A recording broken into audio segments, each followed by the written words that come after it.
இன்றைக்கி ஒரு சிறப்பான சம்பவங்க. ஸோ விவோ என்ன மாடல் எனக்கு தெரியல. ஸோ டீலர் கொடுத்தது தான் செட்டு வந்து சாரி அவர் என்ன நம்மகிட்ட சொல்லியிருக்காருன்னா டிஸ்பிளே வரலன்னு சொல்லி கொடுத்துருக்காரு.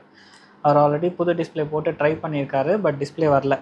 ஸோ நம்மக்கிட்ட வந்தோடனே ஸோ கண்டிஷன் இதுதான். ஓகே. ஸோ இது வந்து front side of the board. So front சைடில் உங்களுக்கு இங்கே தெரியுதுங்களா? ஸோ MT65 இருக்கா?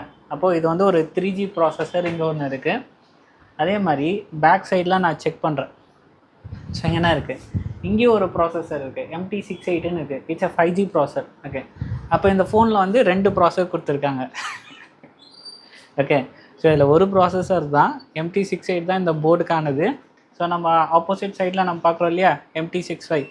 ஸோ இது வந்து ப்ராசஸர், அதாவது இந்த இடத்துல EMMC இருந்திருக்கணும்.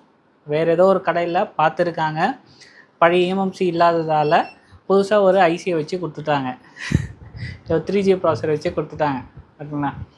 ஸோ இந்த மாதிரி யாருனா சர்வீஸ் பண்ணிங்கன்னா இதுக்கு மேலே சர்வீஸ் பண்ணாதீங்க. இங்கே பாருங்கள். அதுவும் இல்லாமல் இது சும்மா தான் வச்சு கொடுத்துருக்காங்க, ஃப்ளக்ஸு போட்டு மூடி வச்சு கொடுத்துருக்காங்க.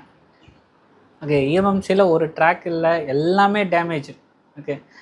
ஸோ இது இனிஷியலாக நீங்கள் பண்ணுறீங்க அப்படின்னாக்கா கற்றுக்கிட்டு பண்ணுங்கள். நீங்கள் இது பண்ணது யாருக்குமே பயனே இல்லை. எங்களுக்கும் இதில் ரெடி பண்ணி காசு வர போகிறது கிடையாது. அதே மாதிரி பார்த்தீங்கன்னாக்கா கஸ்டமருக்கும் இது ரெடியாக போகிறது இல்லை. ஸோ இந்த மாதிரி நீங்களும் பண்ணியிருந்தாக்கா கமெண்ட் பண்ணுங்கள்.